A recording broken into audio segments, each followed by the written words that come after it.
শীতের রাতে যদি গরম গরম রুটির সঙ্গে এরকম গরম মাটন পায়া থাকে তাহলে ব্যাপারটাই পুরো জমে যাবে। চলুন সহজ পদ্ধতিতে দেখাই। তার জন্য পায়াগুলোকে ভালো করে পরিষ্কার করে নিয়ে প্রেসারে দেব নরম হতে। তাতে দেব পেঁয়াজ কুচি, গোটা জিরে, গোটা গরম মশলা, গোটা আদা রসুন বাটা, নুন, শুকনো লঙ্কা আর কিছুটা ওপর থেকে খাসির চর্বি আর জল দিয়ে এটা ততক্ষণ নরম হোক। অন্যদিকে কড়াই তেল গরম হতে দিয়ে একটা পেস্ট বানিয়ে নেব। দেব পেঁয়াজ কুচি, টমেটো, ধনেপাতা, কাঁচা লঙ্কা। পেস্টও রেডি আর এদিকে আমার তেল গরম হয়ে গেছে। তেলেতে ফোড়ন দেব তেজপাতা, গোটা গরম মশলা, পেস্ট করা মশলা আর আদা রসুন বাটা দিয়ে ভালো করে কষতে থাকি। ততক্ষণ আরেকটি মশলা তৈরি করে নেব। টক দই দেব, সামান্য নুন, হলুদ, লঙ্কা গুঁড়ো, জিরে মরিচ গুঁড়ো। গরম মশলা দেবো না, যেহেতু গোটা গরম মশলা দিয়েছি। ভালো করে এটা নাড়িয়ে মাখিয়ে নেব।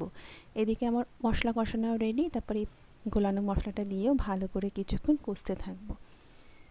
এটা কষুক। তারপর প্রেশারটা খুলে দেখলাম মাংসগুলো নরম হয়ে গেছে আর এদিকে মশলাও কষানো হয়ে গেছে। এই যে তেল ছেড়ে দিয়েছে, প্রেশারের মাংসগুলোতে দিয়ে ভালো করে মাংস আর মশলা একসঙ্গে কিছুক্ষণ কষবো। কিছুক্ষণ কষিয়ে নিয়ে গরম জল দিয়ে ঢাকা দিয়ে দেব।